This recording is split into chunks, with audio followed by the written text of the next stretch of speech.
tem ainda novidades sobre os atletas que se reuniram para brigar contra o gramado sintético e muito mais.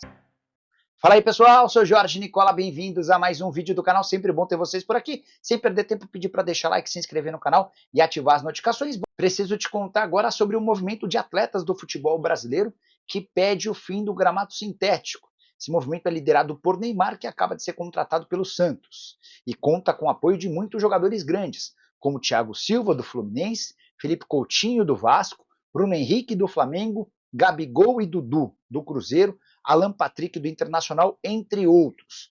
Memphis Depay também se associou a essa galera batalhando contra o gramado sintético. A gente tem alguns estádios com gramado sintético, entre eles a Arena da Baixada do Atlético Paranaense e o estádio do Palmeiras, além do estádio botafoguense. Entre outras coisas, os jogadores que se manifestaram emitiram uma mesma nota, que dizia, abre aspas, juntos pelo espetáculo, futebol é natural e não sintético. Nas ligas mais respeitadas do mundo, os jogadores são ouvidos e investimentos são feitos para assegurar a qualidade do gramado dos estádios. Se o Brasil deseja estar inserido como protagonista no mercado do futebol mundial, a primeira medida deveria ser exigir qualidade de piso para que os atletas possam jogar no melhor nível. Você é contra ou a favor do gramado sintético? Vou dar a minha posição. Acho que os clubes de futebol têm a obrigação de terem gramados naturais e em boa qualidade. Gramado sintético, para mim, é sim prejudicial ao espetáculo. Nicola, e o Nuno no Vasco já acertou? Marcos, vamos explicar essa história. O Nuno é um atacante de lado de campo, revelado pelo Sporting, 25 anos de idade. Deixa eu até mandar uma mensagem. Deixa eu mandar uma mensagem para o Hugo Cruz. O Hugo acompanhou bem de perto. Hugo, boa noite. Nuno, do Casa Pia. Bom jogador? Como é que está essa negociação? O Vasco já topou bancar o valor da multa rescisória. Aí você fala, bom, se vai bancar o valor da multa rescisória, não tem mais confusão. Dá para dizer que o jogador vai atuar pelo Vasco, certo? Não. Não é que o Vasco vai depositar o valor da multa rescisória e vai contratar o Nuno. A ideia do Vasco é pagar o valor da multa rescisória de 3,5 milhões de euros, mas de forma parcelada. Olha, o pessoal do Casa Pia, eu não tenho os 3,5 milhões de euros para te pagar à vista. Então, eu não consigo pagar a quebra do contrato, mas eu topo bancar esses 3,5 milhões de euros parcelados. Vocês topam? Aí o pessoal do Casa Pia falou assim, vocês são do Vasco, né? Sim. Vocês lembram que vocês têm uma dívida com a gente pelo Cleiton? Cleiton, que hoje, inclusive, faz sucesso no futebol português e pode ir para o Benfica. E aí o pessoal do Vasco se defende, lembrando que a dívida é da 777. Aí o pessoal do Casa Pia fala, bom, independente de se é 777 ou não, é o Vasco quem deve. Como é que vocês querem que eu venda para vocês um jogador parcelado?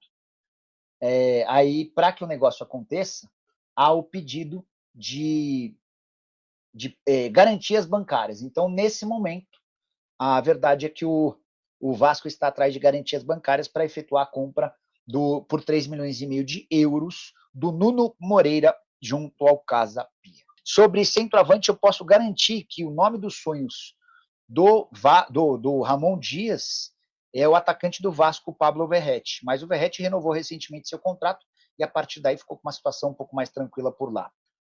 O BR manda, boa noite, Nicola, gramado natural é o melhor para os jogadores. BR, eu tô contigo nessa, tá? Só para quem não tá sabendo, vários jogadores importantes como Neymar, Memphis Depay, Dudu, Gabigol, Alan Patrick, enfim, uma galera significativa publicou mensagens defendendo o gramado natural contra o gramado sintético. E lembrando que o Brasil é um dos poucos países de campeonato importante que permite a presença de gramados sintéticos, né? Jogadores do Palmeiras e do Botafogo, que são clubes que têm gramado sintético, acabaram não se manifestando, exatamente para não criar um ruído interno. O Palmeiras, inclusive, emitiu uma nota dizendo que não existe nenhum estudo que comprove que há mais lesões no gramado sintético em comparação ao gramado natural. Eu acho que a gente tinha que ter um padrão somente com gramado natural. O Ellison PQM. Boa noite, Nicola. Já pensou só o Flamengo de time grande se classificar? Vai ser o título mais fácil do Mengão depois da Supercopa em cima do Bayern. O Ellison está cogitando essa possibilidade no Campeonato Carioca, né? Nesse momento, a gente tem Flamengo e Vasco de grandes passando. Flamengo em primeiro, Volta Redonda em segundo, Madureira em terceiro, Vasco em quarto. Eu tenho comigo que o Fluminense vai se classificar. O Fluminense tem a mesma pontuação do Vasco e perde no saldo de gols. Mas enquanto o Vasco pega o Botafogo, o Fluminense pega o Bangu já rebaixado.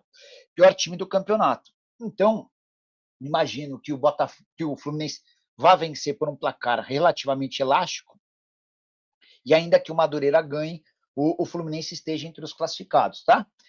Mas aí até tem uma curiosidade, talvez para esses times não basta só se classificar, né? O ideal seria se classificar e garantir, na pior das hipóteses, o terceiro lugar, exatamente para fugir do confronto contra o Flamengo numa semifinal. O primeiro pega o quarto e o segundo pega o terceiro. Já pensou, você tem a possibilidade de pegar o Volta Redonda ou o Flamengo, o que você prefere? Classificado de quem mandou a mensagem para a CBF. Faz o Pix, CBF. Então vamos embora, vamos juntos. Chega deixando o seu like. Vamos falar da atuação de ontem, já projetando o clássico com o Botafogo. Domingo, São Januário, 6 da tarde. Atenção, torcedor. O horário mudou, e mudou por conta de um bom senso, uma reclamação dos jogadores, obviamente, mas, claro, por um bom senso. O Rio de Janeiro tem passado temperaturas altíssimas. A média tem sido 35 graus, mas é a temperatura. A sensação ultrapassa 40, 45, já chegou o dia de quase 50. Então, para quem está vivendo o verão no Rio de Janeiro, sabe o quanto pesado tem sido. E por isso a federação, atendendo à solicitação, mudou todos os jogos de 4 horas domingo para as 6 da tarde. Fluminense e Bangu da mesma forma, né? Jogo que interessa ao Vasco da Gama. E o Vasco vai pegar o Botafogo em casa às 6 horas. Aliás, o impacto que tem a classificação ontem para esse jogo, ele é enorme. Eu não achei que o Vasco jogou bem. O Vasco produziu, mas ele não fez por onde para golear. Azevedo, você está maluco? Eu vou explicar. O time do Vasco jogou como tinha que jogar diante de um adversário fraquíssimo. Tecnicamente, o Vasco é muito melhor do que o União Rondonópolis. O União veio se defender com as suas linhas baixas para tentar atrair o Vasco e num contra-ataque achar uma bola. Quase o fez. Quando o Hugo Moura salva aquela bola na entrada da área ali, o cara preparou para chutar e ele salvou. Só que o Vasco começou a se precipitar. Aqueles cruzamentos que tanto irritaram o torcedor da intermediária voltaram a acontecer. Erros no último passe, aquele passe para servir principalmente o Verratti, cruzamentos errados. Então o Vasco tinha volume, mas não tinha qualidade para executar o lance. Então tinha volume, posse de bola, 75% de posse de bola, dominava, chegava, mas pouco efetivo. O goleiro fez uma grande defesa no voleio do Verratti e num outro lance, num chute do Paulo Henrique. Mais nada. No segundo tempo, aí botou mais a bola no chão, o Tietê entrou na vaga do Matheus Carvalho e entrou bem. Matheus Carvalho não fez um bom jogo, Coutinho fez um bom jogo, Alex Teixeira não fez um bom jogo. Aí eu acho que o Carille demora a dar soluções para o time. O time precisava da entrada do Ryan. Mas ele jogou domingo, então não podia ter uma minutagem alta. Ok. Que colocasse o Alegria, então. Precisava de velocidade. O Vasco não tem velocidade de escape. Fábio, mas foi do Alex Teixeira o passe para o Verratti sofrer o pênalti. Ok. Mas é pouco. O Alex Teixeira produziu muito pouco. O Alex está com uma característica que não era a característica dele mais novo. E não estou dizendo 10 anos mais novo, não.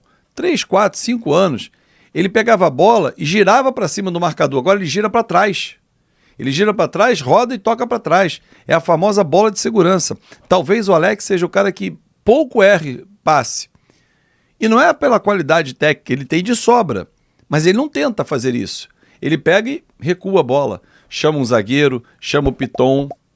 Ele não pega e gira para ir para cima do marcador, 1 contra 1. Ele não tem um enfrentamento, que é o que falta ao Vasco.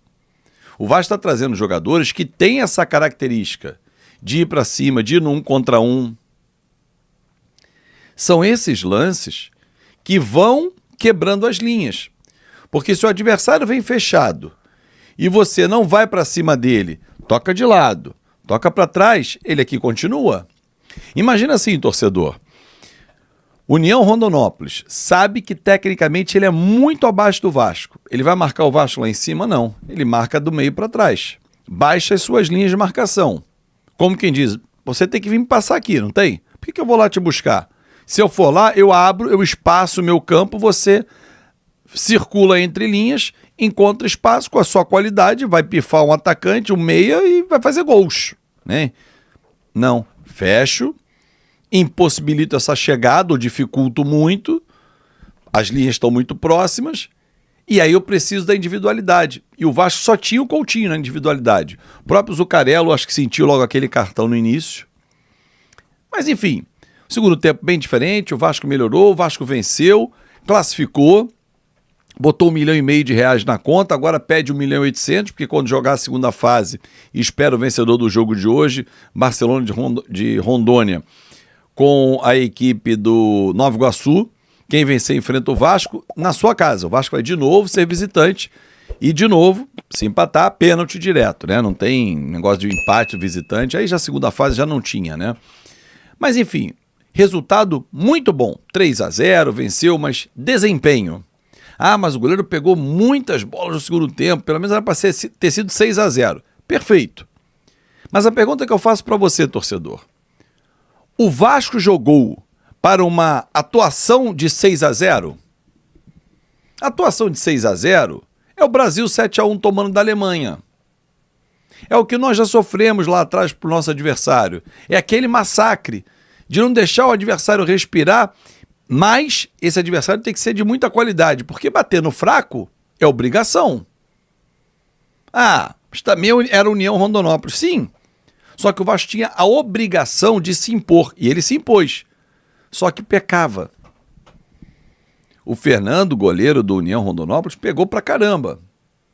Mas o Botafogo domingo, que vai ser o reserva, é muito melhor que o União. E se a gente ficar nessa conversinha de, não, pressionar, vai achar um gol, a gente vai ser eliminado da Taça Guanabara, né? Das semifinais, no caso do Campeonato Estadual. O Botafogo, com certeza, o Caçapa vai poupar o time, mas mesmo reserva tem muita qualidade. E o Vasco? Paê entrou bem. Achei demorada a entrada do Paê. Poderia ter entrado com o Coutinho, depois tirar o Coutinho, que fez uma boa atuação. Ryan entrou bem. Aliás, deveria ter entrado mais cedo. Então, assim, domingo é fundamental ter desempenho aliado ao resultado e torcer contra os seus adversários, para que o Vasco chegue nas semifinais. Só que o Vasco não está desempenhando para fazer um bom papel na semifinal. E daqui a pouco, as competições começam a se encontrar. Sul-Americana, Copa do Brasil, Campeonato Brasileiro, começa todo mundo a se encontrar. E o Vasco precisa ter os seus jogadores num nível mais alto. Eles ainda não estão. Segurar o Paulinho e o Jair faz parte da estratégia. Perfeito. Mas segurar o Ryan, segurar o Paê, precisa soltar um pouquinho mais esses caras. Porque eles vão ser peça importante, como os reforços. Garré, Lloyd, Nuno. Isso aí, então, torcedor vascaíno, o Vasco fez a sua parte na Copa do Brasil, se classificando com a vitória por 3-0 sobre o União Rondonópolis. O Vasco que venceu com gols de Verratti, Ryan e Hugo Moura. 3-0 Vasco e classificado para a segunda fase. O Vasco tem aí as negociações muito avançadas com Benjamin Garré. O atleta já está viajando para o Brasil para poder assinar com o Vasco. Também tem aí o Lloyd Augusto, que também o Vasco já demonstra interesse há um tempo pelo jogador. E também Nuno Moura.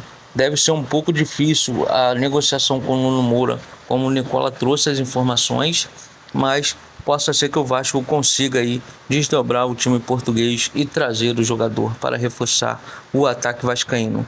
Deixe sua opinião nos comentários, deixe o like no vídeo, se inscreve no canal e ativa o sininho de notificações.